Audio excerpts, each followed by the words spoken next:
پته لګي چې بادشاہ کلم خرابيږي د چا د لاس خرابيږي د چمچو د لاس خرابيږي بادشاہ چې د چا د لاس خرابيږي د وزیرانو د لاس خرابيږي د گورنرانو د لاس خرابيږي د قاضیانو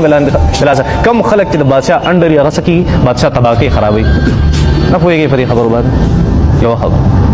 موږ بادشاہت ته ډېر خوشحالي وو موږ کرسۍ ته ډېر خوشحالي وو موږ اقتدار ته ډېر خوشحالي وو موږ مشرۍ ته ډېر خوشحالي وو موږ امامت ته ډېر زیات خوشحالي وو دا انتهایی د بیوقوفتوب هغه انتها د ګوره په موږ یاد ساتي کار څوک که امامت کبرا دی او که امامت صغرا دی او دې سيزونو ته څوک خوشحاليږي او په دې پسې لګېدلي چې ما ته دا حاصل شي دا د بیوقوفتوب انتها ده هلکه په تاسو کې پی ټي آی والا مناسب جمعیت والا هغې ټول په زړونو پړه کې دا خبره ده که دا مونږ ته لګیا دي خو زما خبره داسې که نه چې تاسو ته د قرآن مجید د انسان د کرتوت او د کردارو عکاسي کوي څه کوي عکاسي یو خبره زه داسې وکړم چې انسان وایي که دا ما ته لګیا دی بیا لږ ساعت پس وایي که دا زما په حق کې لګیا دی خیال هم دی څومره پاټو والے زه کله نه کله به ستا په ایمان مونږ پوه نه شي ته چا په حق کې لګیا زه د چا په حق کې هم نه یم لګیا قرآن مجید چې کومه فلسفه ده اصل هغه بیانوم بس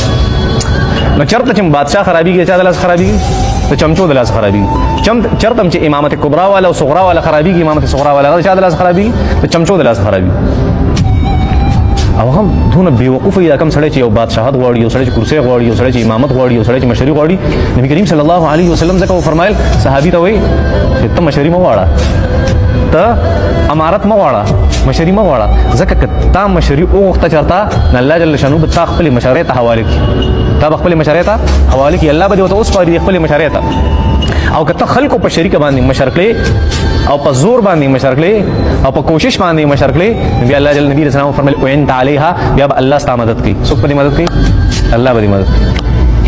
اوس د دې لږ نتایج راوباسئ د حدیث مبارک تاسو ته به ټول سیاست د پاکستان پته به درته ولګي چې داسې شی